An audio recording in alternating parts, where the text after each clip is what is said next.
Hello, fellow Radiant Dance teachers. Today is the first of Wake Up Wednesday. I love my alliterations, and maybe you'll love them too. Wake Up Wednesday. What's this about? Well, it's about using touch in particular for developing proprioception. Now, a lot of us know about the value of tapping and whatnot. We use that a lot, maybe waking things up. But I'm going to start Wake Up Wednesday today, not with trying to stimulate things. I think in our world, often students ourselves are overstimulated. And sometimes adding more to the mix isn't actually what we need.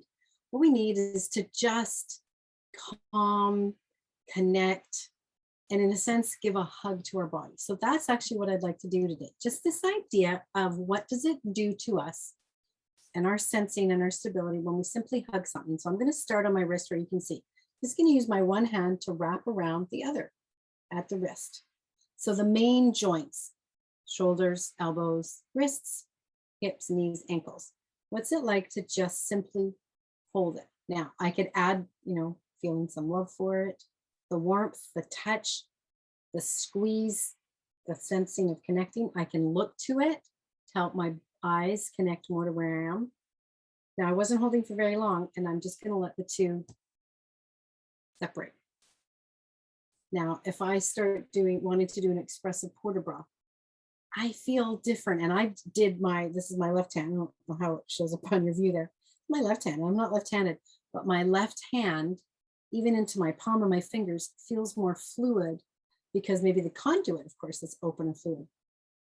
And all I did was hug my wrist, and they feel different. So again, all I'm doing, I'm putting, in this case, my third finger, say in the middle of the joint. So I've got two fingers above, or sort of, well, I guess a finger above and then below, wrist around. I'm just holding it, not squeezing it in an uncomfortable way. Just hold it.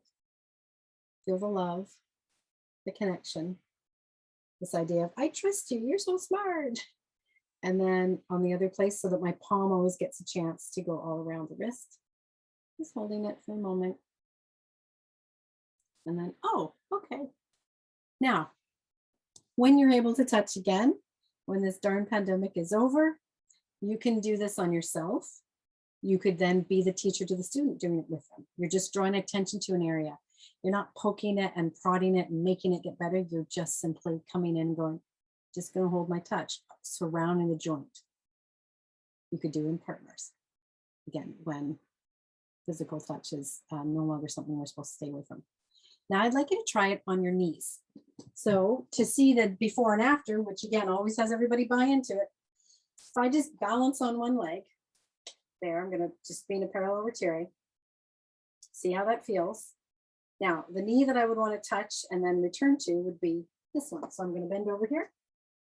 Just gonna do a little touch. Now I can use both hands, right? So I can go, I'm gonna chair in here just to show you. I can go on the outside and the inside of my knee and hold it.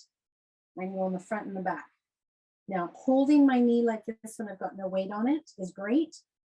Moving around, giving it a hug.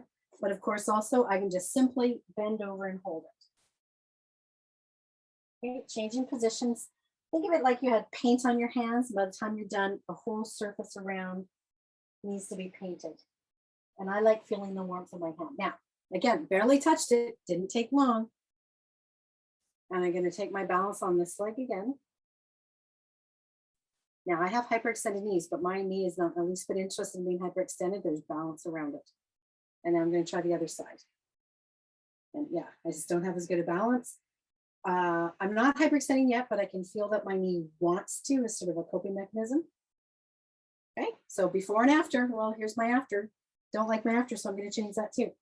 So again, I can do it standing on it or put it up like if you had a bench or something.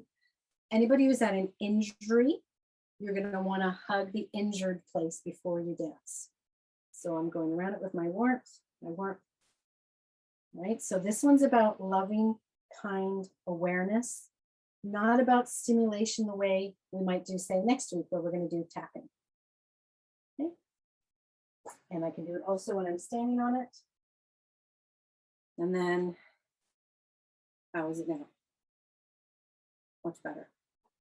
Okay, this one's a great one. Again, if there's an injury, if there's a feeling from students that they're just not checked into that area yet, like maybe an elbow. It's always stiff or it's always overly bent. Just hug it, love it. There's so much correction as part of dance training that we can start to dislike or even hate the body part that's always being wrong. Hug it, love it, bring some attention to it. And that can be a great way for the nervous system to get connected to it and for the nervous system to get connected to it in a happy way so that it's not being pushed away. We can get connected, drawn toward it. Remember, safety is always the key to learning. All right, that's it for today for Wake Up Wednesday. See you next time.